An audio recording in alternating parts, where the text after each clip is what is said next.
Greetings, Eric Heyman here with the Joy of Homesteading. I am thinning some trees to make some silvopasture. So a lot of these trees that I got through this kind of park-like setting that I made, these are a lot of walnuts, and they were just covered in grapevines. And I've got man, it's pretty nice in here now, but there's still some trees I need to thin out. But back here, man, I got the same kind of thing going on. So all of this park area kind of looked like this. These grapevines will kill these walnut trees. They'll just start yanking branches down and they'll pull the whole tree down in short order. You know, like that walnut there, like it's got a pretty good twist to it. It's probably not that great of a tree, but I like the nuts it makes. I'm gonna go ahead and leave that one. That one's a real good one. That's a good straight tree. I'm gonna cut some of these vines off of this, and then I'm gonna put stump killer on them. So I don't like using a lot of herbicides and things like that, but for instances like this, it's a pretty good tool. So I cut a tree right here. So let me just show you this. Cut that tree right there, and I painted it. So what I got is I got just a brush. It's just a paintbrush, just a regular paintbrush. This is an old maple syrup tin, and it's got a good spout on it. So when I'm done with this weed killer, I can just pour it back in the jug that I got, and I don't have to waste any. Here's what I got for the stump killer, folks. It's I just have an old jug. It's like a windshield washer jug. It's a half a gallon of diesel fuel and 11 ounces of brush tox in it. That brush tox is like tricloper. It's good for killing woody stuff. Won't kill grass unless you just got out of control with it.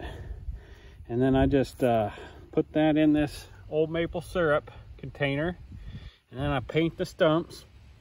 And then when I'm done, it's got a good pour spout on it, so I can pour that back in my jug. I don't have to waste any. I did put some blue dye in it just so I can see pretty easily which stumps I've painted and which I haven't.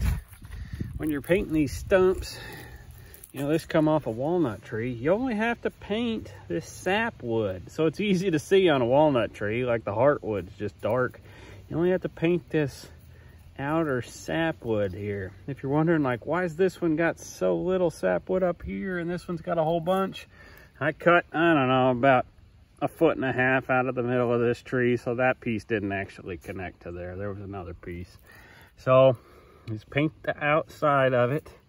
I'm gonna go ahead and cut these grapevines and I'll paint them, because if you don't, they'll just come right back and they'll put out about 1 billion shoots out of them.